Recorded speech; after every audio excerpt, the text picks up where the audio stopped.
Dear friends, today I'm going to teach you a completely lethal gambit that will help you win a ton of games. It's a gambit you can play whenever your opponent plays e4, which is fantastic because in most games we face this move. And another great thing about this gambit is that it's played with the black pieces. I rarely bring you gambits for black, and this one is spectacular. The first time someone played it against me, I was completely stunned. I didn't even know what they were doing to me. First, let's start with the Scandinavian defense. Careful, we're not going to talk about the Scandinavian defense itself. This is a gambit that starts with the same move as the Scandinavian defense. Here, the only correct move for white is to capture this pawn because if they do anything else, we'll capture and end up with a very good position. So, what happens when they capture with the pawn? If we recapture with the queen, then we're in the Scandinavian defense. But no, we're going to play the knight to f6 variation, a spectacular line. Without a doubt, attacking this pawn is going to bring us some incredible successes. Why? Because white doesn't know how to defend against this gambit. First, what is chess the most commonly played move by white here? It's the following: knight to c3. They think they're defending this pawn, but they're really not. Why? Because we're attacking it with two pieces, the knight and the queen. Therefore, we'll continue with knight takes pawn. Here, the most common move again is knight takes knight. And now queen takes knight. What's different from the regular Scandinavian?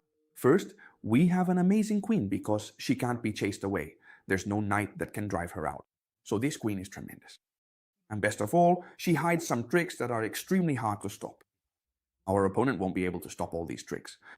I assure you, if you're playing at an intermediate level, around 2000 or below, this myth is incredible. What is the most theoretical and most commonly played move here? d4. It makes a lot of sense. A pawn in the center, very good. And it also allows both bishops to develop. It's probably the best move. So this is where our plan begins. Pay attention because it's very simple. If you pay attention to this video, you'll be able to use it very well. Knight to c6. What is knight to c6 doing? Well, the first thing is obvious, right? It threatens the d4 pawn with both the queen and the knight. We could also play this trap if instead of d4, they play knight to f3 first, which is also very common. The idea is that now, if they haven't played it before, they're going to have to play it now because we're attacking the pawn with two pieces. Here, pay close attention to this move because it's the key. Knight to b4, an extremely important and excellent move. Come on, chess teacher, if you're not threatening anything, don't try to fool me. You're not threatening absolutely anything because these 2 points are well defended. Careful, the threat is deadly. What is the threat? The threat is to play queen to f4 check, and this queen also supports the c2 square. Therefore, here we could capture with knight takes c2 check and win the rook. So here, most moves. Logical ones like a 3 trying to drive away the knight, c3, c4 or any other. Don't defend anything and we can play queen to f4. For example, the most common move here is c3, strengthening the center and threatening the knight. And here, logically, they've already fallen into the trap. By the way, I have the best news in the world and I'm going to show it to you right now. Pay attention to what I have here. My new book is now available. I'm so excited. I'm going to stand up to show it to you properly because you're going to love it. Pay attention, this is my new book, The Secrets of Real Progress, available in Spanish and also in English in both languages. I'm going to explain it to you because it's spectacular. This book has 3 phases. It has 3 parts, okay? It's like 3 books in one. The first part, here I explain the difference between players who improve and those who don't improve at chess. So many years of experience have served me well, and I'm going to put it all into this book so that you can be part of that small percentage of players who actually improve. Here are all the keys. In the second part, I teach you how to improve your tactics. Look, all of this. Tactics are what decide the vast majority of chess games, and I'm going to teach you how to recognize patterns and how to apply them correctly, so you can win many games. And the third part of the book is the most fun of all. A massive training session. Pay attention. What is this massive training about? Well, I've set up real game situations for you, moments where one side can win the game with a tactical theme, and you'll have to solve them. So I've included 100 examples for you. You'll have 100 examples to practice with. It's a super practical book. Spectacular or not. And at the end, you have the solutions, of course. Let me see. Here you have the solutions. I've made this book available in physical format, meaning you can buy it and have it delivered to your home just like any regular book, okay? Or if you want something a bit more affordable, it's also available in digital format, so you can download it immediately after purchasing.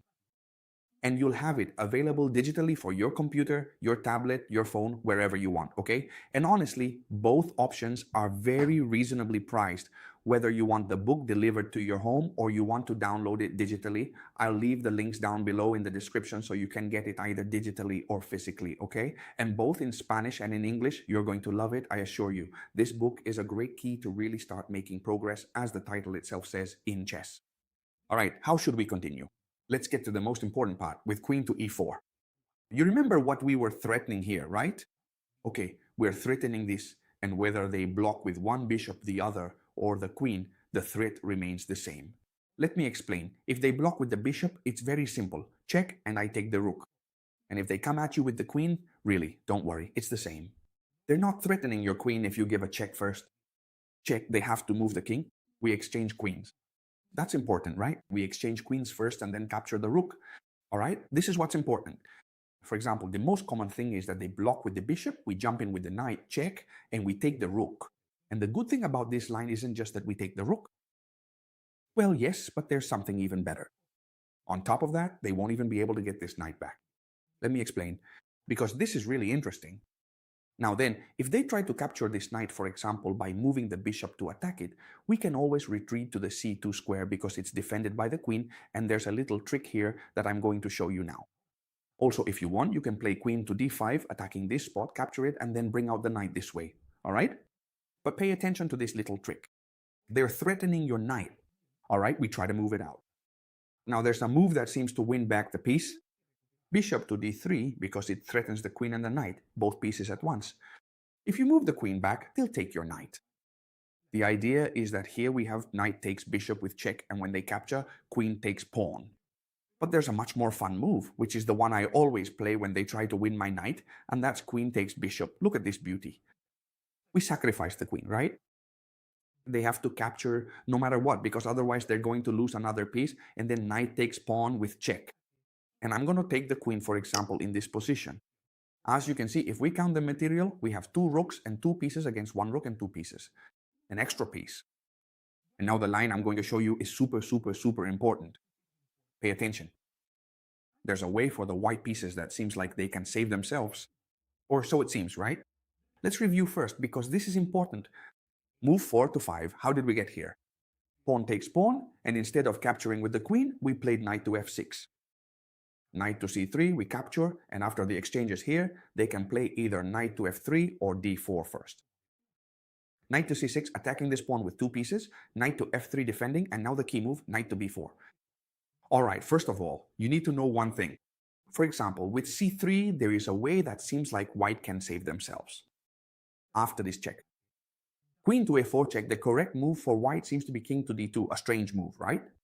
The king moves toward the center, but let's see. If we understand that the threat was knight to c2, this move is excellent. It's a very functional move because it gets the king out of check and defends very well, both with the king and the queen, the c2 square against the knight, chess teacher.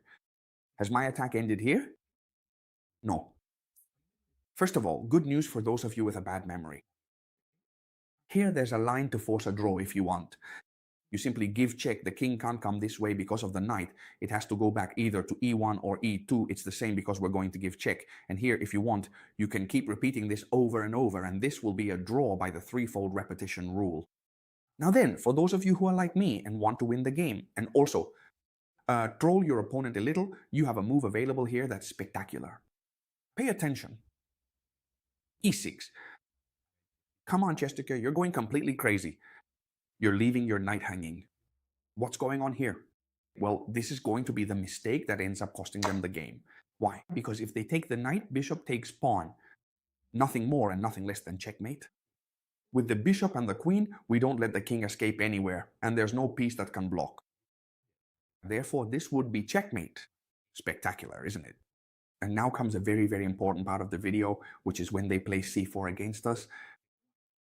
What should I do? Chess teacher, if my queen is threatened. I'll show you.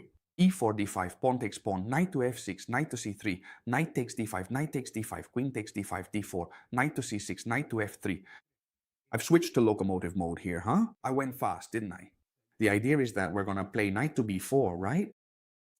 We've seen that if they play c3, a3, or something else, we're going to play queen to e4 and win here. But what happens if they threaten the queen directly?